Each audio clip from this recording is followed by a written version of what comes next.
Suspense. Tonight, Eve, starring Nancy Kelly.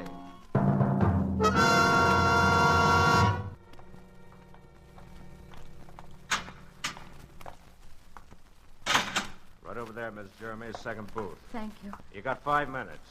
Hello, Angel. Oh, Frank.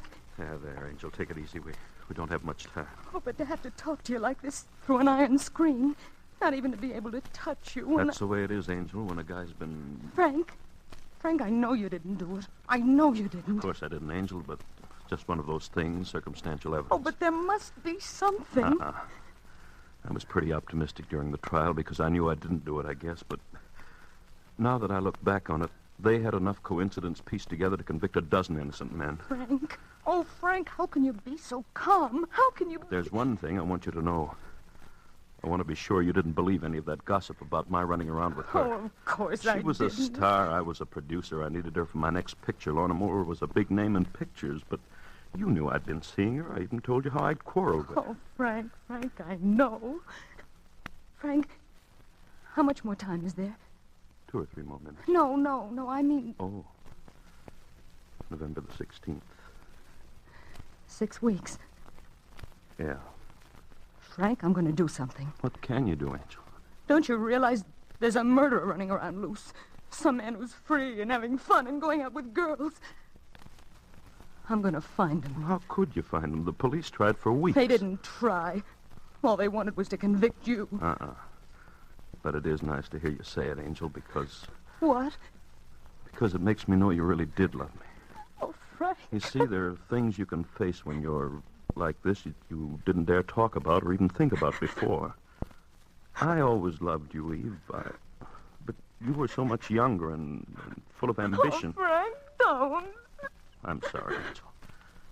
I wish I could have done things for you. There won't be much left for you now. You know how it is in this business. You spend it as fast as Frank, you make it. Stop. Please stop. Oh, I'm a heel. Forgive me, Angel. But it's wonderful to know how you do feel. Frank, I'm not going to let this thing happen.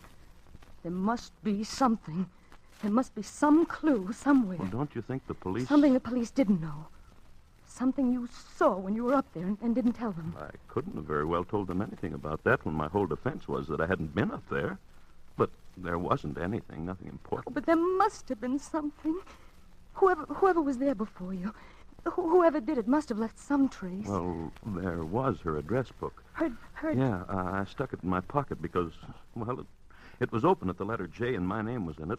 It was a silly thing to do, but it's in the little secret drawer in my desk. Oh, Frank, why didn't you tell somebody sooner? What was the use? If I'd told him I'd been up there... Oh, yes. There was another little thing. I hadn't thought... Frank? A smell. Oh, what kind Cigar smoke. Your time's up, Miss Jeremy. Frank, all right? All right every day? All right, Miss Jeremy. Goodbye. So long, Angel.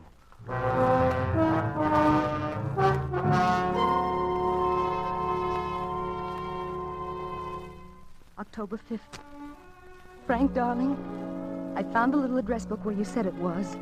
It's not much to go on. There are hundreds of names. But under the J's, there are only 3 others besides yours. I'm going after them one at a time. Tomorrow I'm going down to see Lieutenant Trout of the Homicide Bureau. He always seemed to me one of the few who tried to be fair. And I might need help. Oh, darling, I know it isn't much, but you must keep on hoping. Something will happen, if only because I love you so desperately.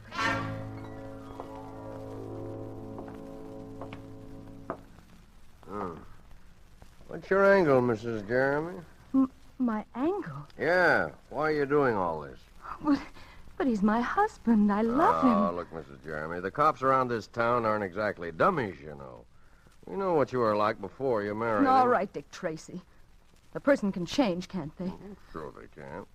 A cop just hates to have anyone think they can make a sucker out of him. You know how it is. Well, you can skip the apologies if that's where they're supposed to be. Sure. Now, what do you want me to do? Well, what kind of evidence would I have to have? How specific would it have... What, to upset a first-degree murder rap? Well, something in writing. That's not so easy. Have you got a suspect in mind? Some particular person? No, not yet. But you might have. Well, there's one other thing. It's an old trick, but it's still good. What's that? Did you ever see one of these things? No, I don't think so. Here, talk into this little gadget here. Well, what'll I say? Oh, anything. Just talk. Lieutenant Trout is one of the most chivalrous gentlemen I've ever met. You're quite a realist, aren't you? Yeah, now listen. Lieutenant Trout is one of the most chivalrous gentlemen I've ever met. See? A dictaphone. Yeah. Think it might come in handy? Well, it might.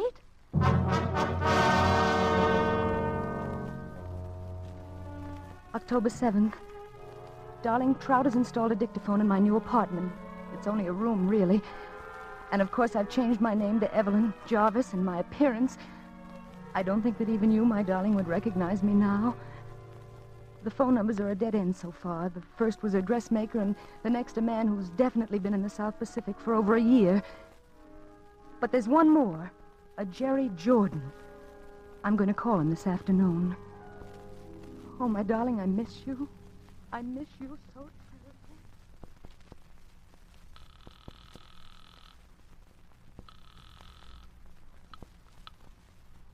Hello? Oh, is this Mr. Jerry Jordan? Yes. Well, I've finally found you. Can you guess who this is? Well, I'm afraid I'm not very good at that. Oh, all right. I suppose I'll have to tell you. This is Evelyn Jarvis. Oh? Well, don't you know who I am? No, I'm sorry, I don't, Miss Jarvis. Well, this is embarrassing. Didn't you get the letter? No, what letter? Oh, my goodness. Well, you see, a very good friend of yours, who's also a very good friend of mine, wrote you a letter about me. Or at least he said he would. I see. And I'll give you one other clue. I'm from out of town. Now can you guess? You wouldn't be from San Francisco, would you? Well... Ed Thornton, eh? He always did have a terrible memory for anything but phone numbers. Well, I didn't mean to bother you, but Ed said to be sure and look you up. Well, where are you staying? Oh, I managed to find a little place. Well, lucky you. Have you got any plans for dinner? Why, well, I hadn't really thought... Say, better still, have you got any plans for right now? Well, really, Mr. Jordan. No, seriously. By the time we've had a drink and gotten acquainted, you'll be ready for dinner anyway.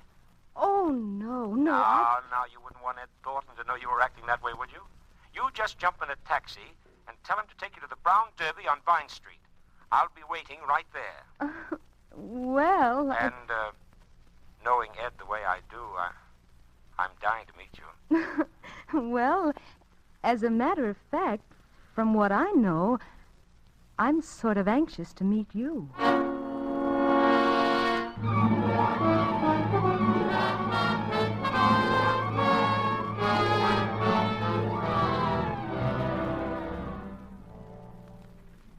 Darling, just a quick P.S. I'm going to meet him now at the Brown Derby. Mr. Jerry Jordan. And I have a hunch he's it. I don't know why. I'll remember what you said about cigar smoke. And yet, although I've got a hunch, it makes me feel a little shaky to be going there. He's got such a nice voice to be a murderer. No.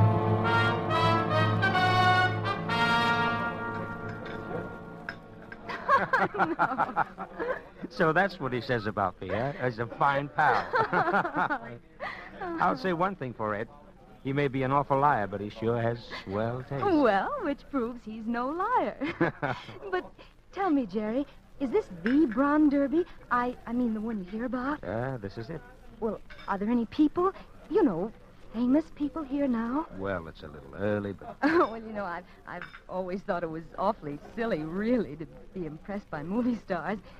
Still, Hollywood must be sort of an exciting town to live in. I mean, from some of the things I hear that go on. That's mostly newspaper talk. Hollywood's just like any other town. They have their regular quota of divorces and fistfights. Oh, and murders. Oh.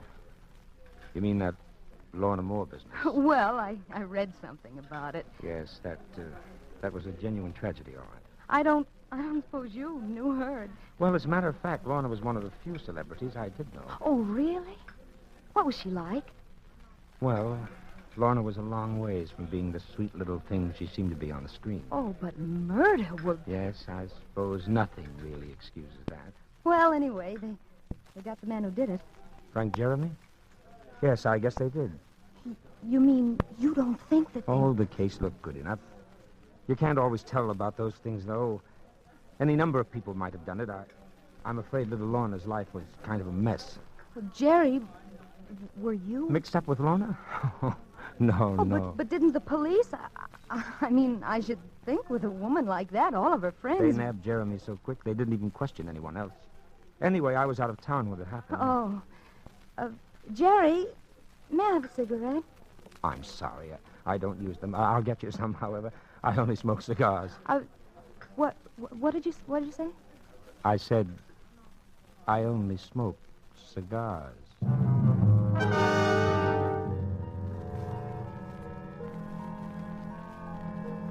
Darling, don't you see?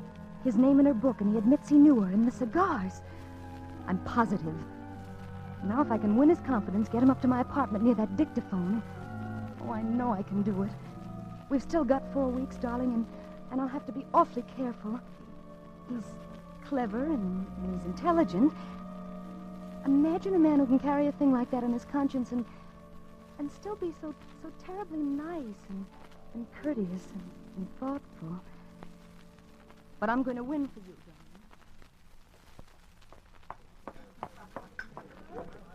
Hello, Jerry. Hello. You been waiting long? Not very. Jerry, is something the matter? I don't know, darling. Look, why do we always have to meet here? Why can't I pick you up at your place? I don't even know where it is. Sometimes it's almost as though you were, well, keeping some sort of a secret from me. Oh, isn't it a woman's privilege to have secrets? Don't talk like that, darling. Oh, Jerry, you must know by now I couldn't have any secrets from you. Oh, I'm a fine one to talk, I guess. The fact is, I've been holding out on you, darling. I don't live in that hotel. I live in a place out in Beverly Hills with about 30 rooms and a swimming pool a block long. I've got more money than I know what to do with. Oh? Oh, darling, I feel like a dog about it now, but I didn't want you to know at first. Oh, until you were sure I didn't care about money. Is that it? Yes, dear. Try to forgive me, will you? Oh, my poor darling. Will you? Of course I will. I do. And Jerry, Yes? about those secrets of mine, suppose there were some things I couldn't tell you yet. Would that matter? Not if I was sure you would tell me someday. Jerry, I promise you that someday I will tell you.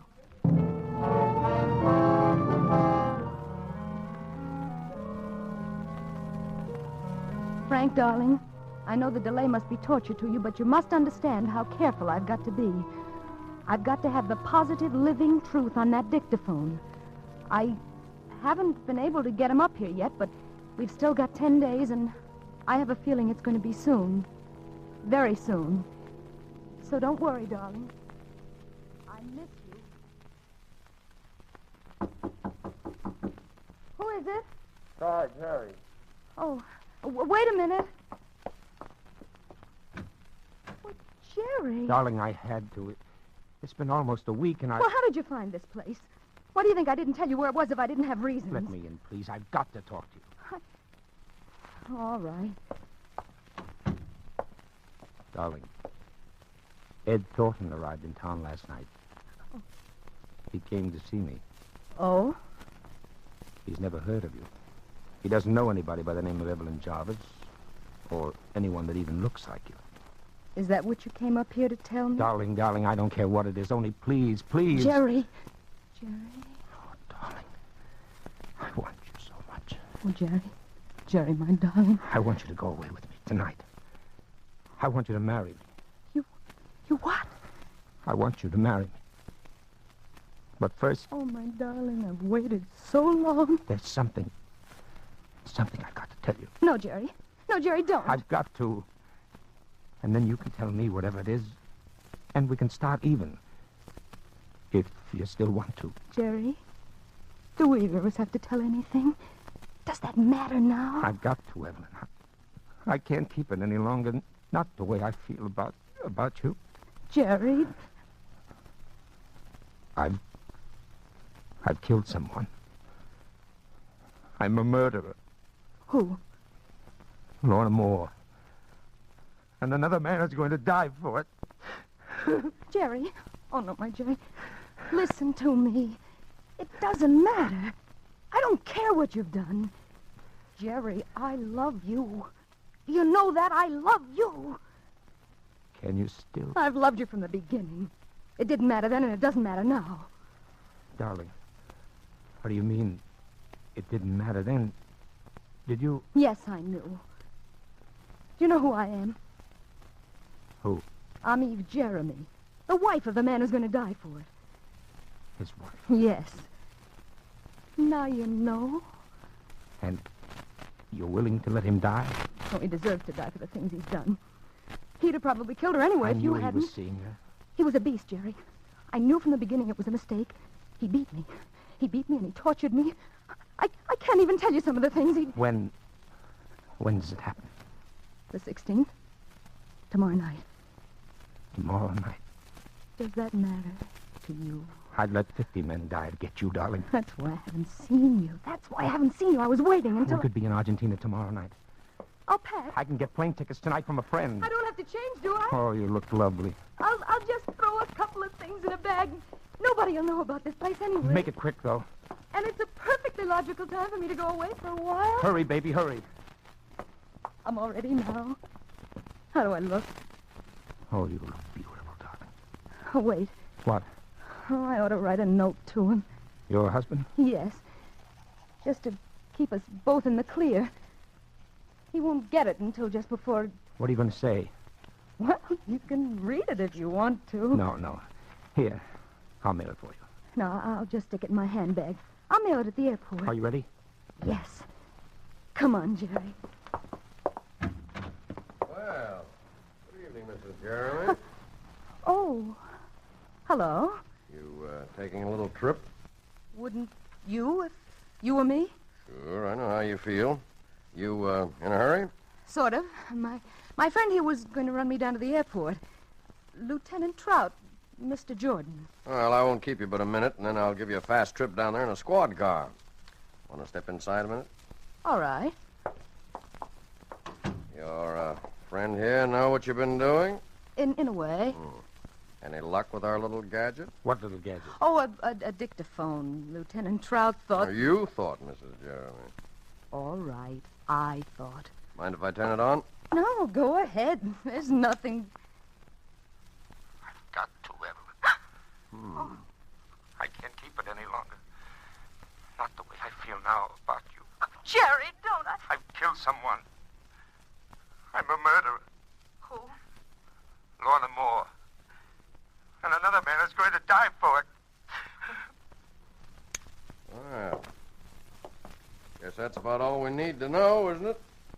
I guess it is. Well, I told you I'd get him, didn't I? Yeah. Evelyn. You can wrap him up and take him away, Lieutenant. And don't forget to send me back my husband the first thing in the morning. Come on, Jordan. Eve. So long, sucker. Eve. They sure gave you the right name, baby. Yeah? Only you wouldn't have needed the apple. Or the snake. Oh,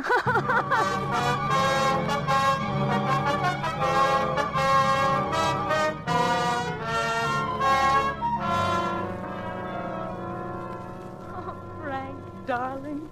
Ellie, it just doesn't seem possible. Back here in our own home, out here on our own terrace again. Everything just the way it was. Yeah. Do you remember when we first took the place, how happy we were, and how the agent took us out on this terrace and asked us if it would be too high up, if we were afraid of high places? Mm-hmm. Frank, is something bothering you? Well, Eve... Oh, tell me, darling. Oh, I know you've been through so much. When I think that today you might have... Now, look, Angel, I haven't any kick coming. You saved my life. Oh, darling. And I know what the answer is anyway, but it would only prey on my mind if I didn't talk to you about it. And there shouldn't be anything like that between us ever, should there? Well, of course not, darling.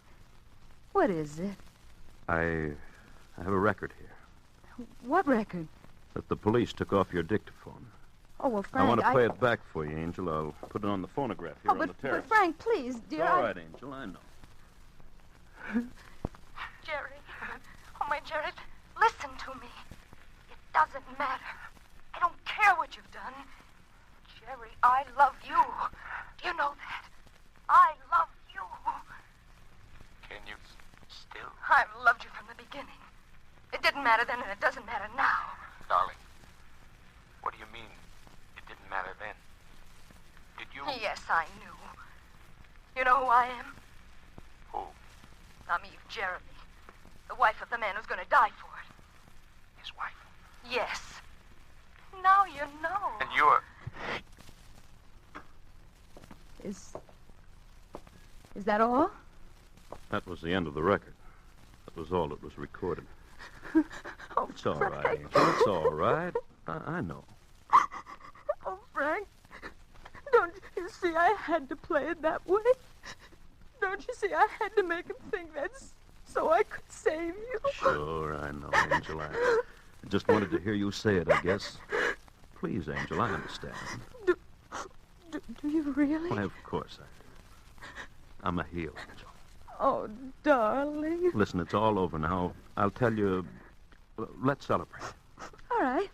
Let's. I'll go down and get us some wine, champagne or something. Oh, that'd be wonderful. I'll go now, only... What, darling? Well, just getting out of the clink, I don't have any money. Do you? Oh, of course, darling. Right there in my handbag. Where? Oh. Oh, sure. Sure, you've got plenty. Say, here's a letter. A letter? Yeah, and it's addressed to me. A letter? A letter? Oh, Frank. Well, you must Frank, have forgotten to... Frank? No, Frank. No, Frank, no. No, Frank, I didn't. I can explain just how, Frank. Please, Frank. Angel!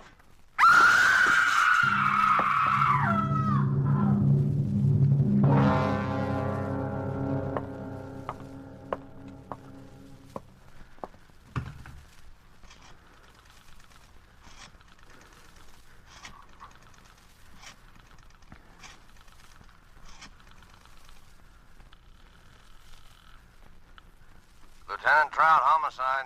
Trout, this is Frank Jeremy. A terrible thing's just happened. What? My wife, suicide. Nerves, I guess. She jumped off the terrace before I could stop her. It's 14 stories. Was suicide, was it? She gave me a note in her own handwriting just before. Oh. Well, of course, if the note says so. It does, all right. Well, the case is closed. Here, I'll read it to you. It says, Frank, my darling, I've been wrong all the time. I've failed you utterly. Now I can't even bear the thought of facing you. When you read this, I will be gone. This is farewell forever. Signed, Eve.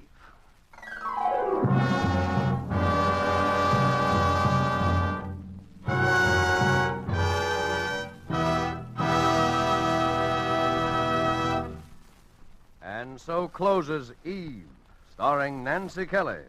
Tonight's study in Suspense. Suspense is produced and directed by William Spear.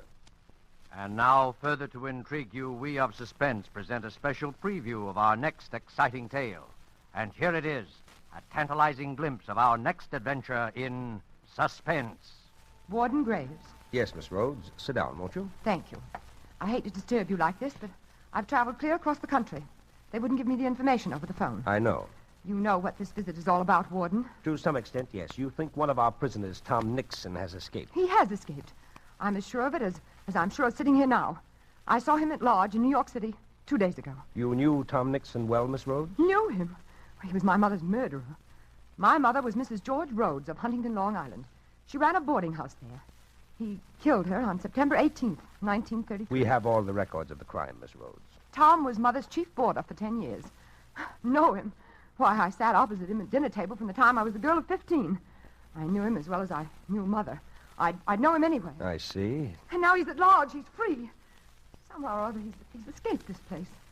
Maybe you're not aware of it. Maybe even his fellow prisoners aren't aware of it. But he's wormed his way out. And he's after me. He's after me. Oh, now, my dear young lady. Warden Graves. 10 years ago, when Mother was found murdered, I knew it couldn't have been anyone but Tom. I testified against him.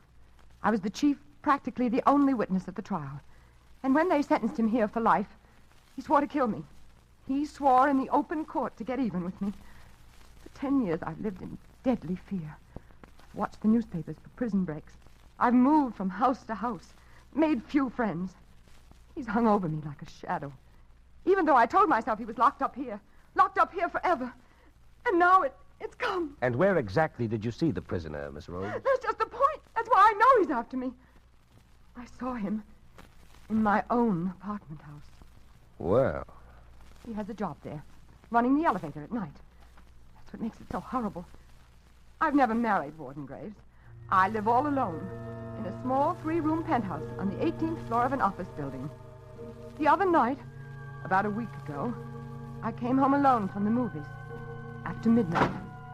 The big marble lobby of my building was deserted, except in a far corner near the elevator with his back toward me, there was a man, down on his hands and knees, scrubbing the floor.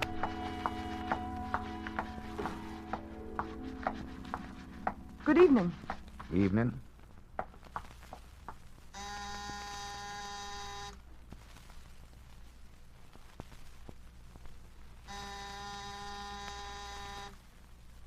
Well, where is everybody?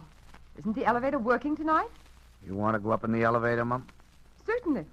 I'll be right with you. Okay, Mum. What floor? I was in the elevator, and he had started to ascend before I really saw him. It was Tom. His hair had turned white, and there was a horrible stoop to his shoulders. But everything about him, the crook of his head, his high, thin, bony nose, the hollow cheekbones, were all the same. And then he turned and stared at me. I could see those deadly, pale, cold eyes, those heavy eyebrows, still black, that familiar, quiet, sarcastic mouth.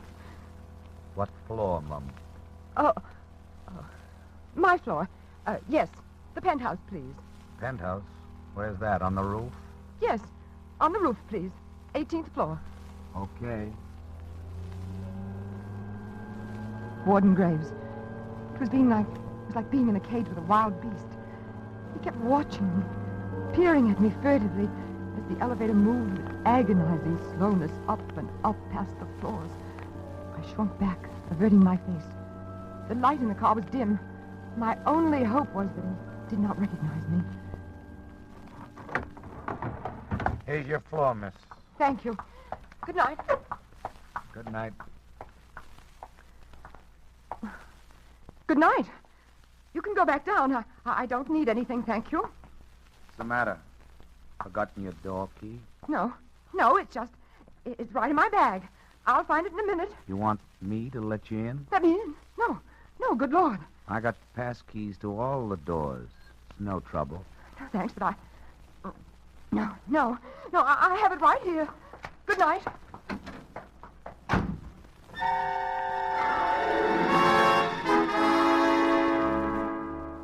And so until our next performance, when you will hear the rest of this exciting tale, we keep you in suspense.